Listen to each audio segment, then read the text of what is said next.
નમસ્કાર, જય જવાન, જય કિસાન. હું ભેમાભાઈ ચૌધરી. બનાસકાંઠામાં ખેડૂતોની ઘણી બધી સમસ્યાઓ છે. આ સમસ્યાઓને લઈને રાષ્ટ્રીય કિસાન નેતા માનનીય આદરણીય શ્રી રાકેશ ટીકેજી સાથે ટેલિફોનિક વાતચીત થઈ.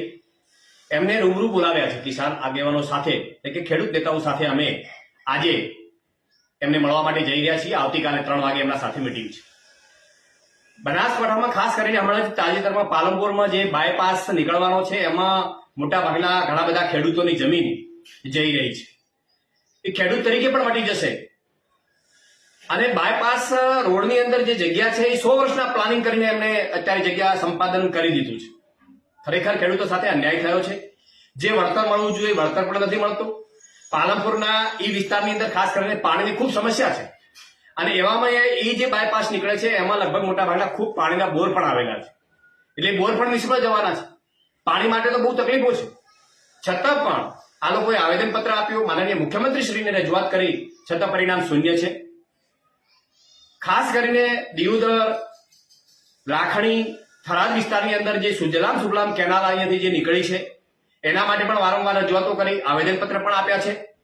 એની અંદર પણ ભેદભાવ નીતિ રાખવામાં આવી રહી છે અને પાણી છોડવામાં નથી આવતું. પેટા કેનાલો છે એમાં પણ પાણી છોડવામાં નથી આવતું. એટલે એ પણ પાણીની સમસ્યા છે.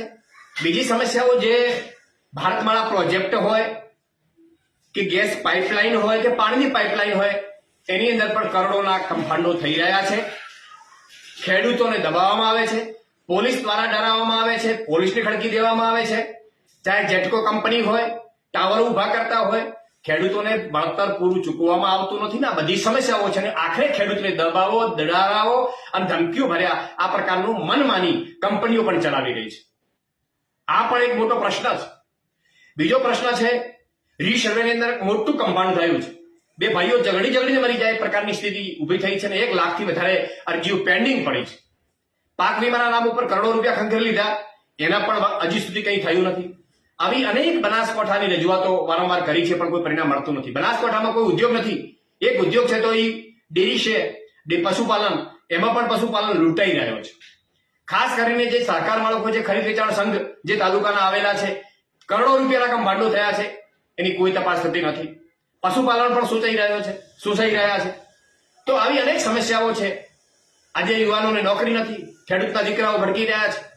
તો આ બધી સમસ્યાઓને લઈને આવતીકાલે ટીકેજી સાથે બધી ચર્ચાઓ કરીશું અને ટૂંક સમયમાં બનાસકાંઠાની અંદર એક મોટું અમે ખેડૂત સંમેલન પણ વિચારી રહ્યા છીએ.